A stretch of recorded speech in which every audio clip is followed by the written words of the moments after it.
From Pacifica, this is Democracy Now! As long as America is peddling the Africom idea, and if you like, giving primacy to the military, because this is what is happening, Africom is the front line, if you like, of American policy in Africa.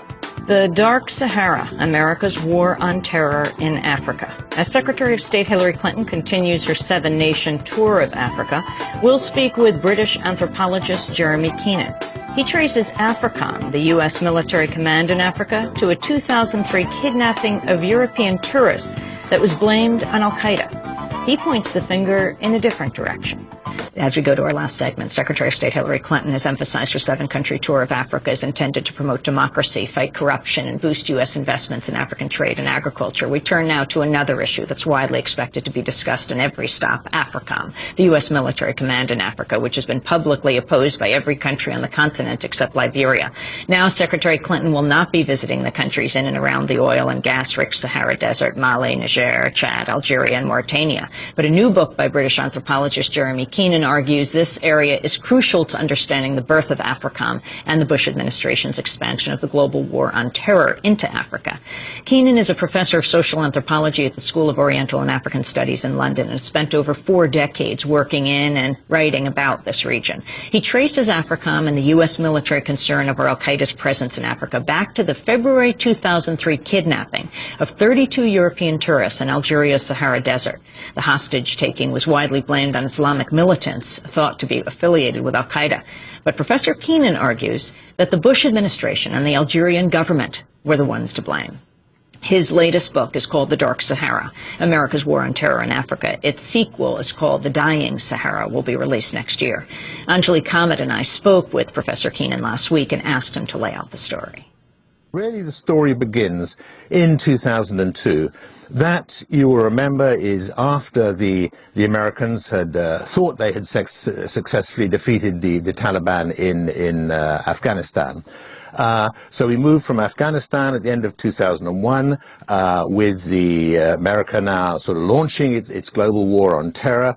And there was a feeling, there was very little evidence for this, but at least the American military felt, and they were saying that the terrorists that they thought they had dislodged from Afghanistan had moved across through that part of Asia, across the Horn of Africa, into the Sudan, and across into the Sahara, and from there they were going to attack Europe. There was absolutely no evidence for that, and that of course, is really a figment of imagination. And that was in sort of 2002.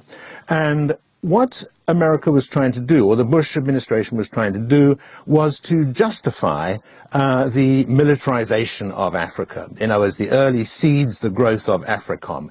It wanted a reason, an excuse to, if you like, secure Africa, primarily for its oil resources, the gradually increasing threat of China on the continent.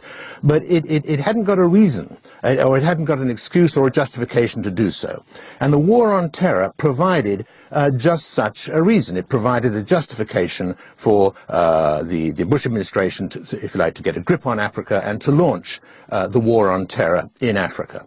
The problem was there was very little terror in Africa. In fact, if we exclude the incidents in Mombasa and the hotels in 1998, a few incidents in Egypt, and again North Africa and the Algerian coast, all of which are rather marginal to the main oil areas of Africa, which are around Nigeria and West Africa, there was effectively no terrorism on the continent. And so what happened was they fabricated it. And what they did was to kidnap, hijack, and take hostage 7 different groups of tourists, Europeans, traveling in the central Sahara in Algeria, the central Algerian Sahara. And over a period of about 3 to 4 weeks, 7 different groups literally just disappeared into thin air. There were all sorts of stories of sort of Bermuda Triangles in the Sahara and so forth. And gradually, the idea or the news came out that these had been taken by Islamists, Islamic terrorists, But there was no certainty. It was being manipulated by Algeria, the Algerian secret services, working with the Americans. And the name of the leader gradually sort of percolated out, only after about 3 or 4 months, as a man called El Para. That was his pseudonym, or his war name. He has at least 12 aliases that I know of. There's even a rumor that he was trained as a Green Beret in America in the 1990s. Certainly he was working for the Algerian DRS, that's the Algerian security services, the secret military intelligence services. He was in charge of a group of so-called terrorists who kidnapped, took hostage these 32 European hostages. That was the beginning of the story. That incident itself ran on for 6 months. The tourists were held in 2 different hideouts in the Algerian Sahara, literally hundreds of miles, thousands of miles from anywhere. One group was released under a rather theatrically established attack, a sort of false attack by the military, after 3 months. Then the second group were taken all the way south into Mali. That's 2,500 miles, sort of, or kilometers south of the Mediterranean coast, right into the bottom half of the Sahara. And eventually they were released after 6 months in captivity. Now, by this time, America was talking, or the Bush administration was talking about the Sahara being a swamp of terror. We've got to drain it. El Para was being described as Osama bin Laden's man in the Sahara, and so on and so forth. And there were lots of little incidents along the way, so to speak. El Para himself, over the next 6 months, was allegedly chased by combined forces of American special forces, along with the Mali army, Algerian army, the Nigerian army, into Chad. A story which all the evidence suggests never even ever took place. This lasted for almost 2 years, a year and a half, and it provided the Bush administration with, if you like, the information or the disinformation to launch a new front in the war on terror, what they call the Saharan Front, or a second front. And I should say the word second front was used by the Americans for almost every new phase in the war on terror. Every part of the world where they launched a new front was usually called a second front. So there were lots of second fronts in Latin America, in the Far East, Southeast Asia, and of course in the Sahara. And that was really the story. What is extraordinary is that by 1,000 to 1 chance, 1,000,000 to 1 chance, I was sort of there in the region for 2 or 3 years, more or less continuously, before this incident took place. I was there for much of the time while it happened and afterwards. And I've been working there for a long time, so I knew I had a network of very close friends all through this region, local people. And when I talk about this region, we're talking about a very large sort of chunk of the Sahara. Much of the central Sahara and what we call the Sahel, that's the southern shore. So all this region, I had a sort of network of close friends, people I'd been working with, local people, mostly Tuareg tribesmen, who were able to provide me with details of what didn't happen in the area. That's, you know, we're talking about events which were being fabricated.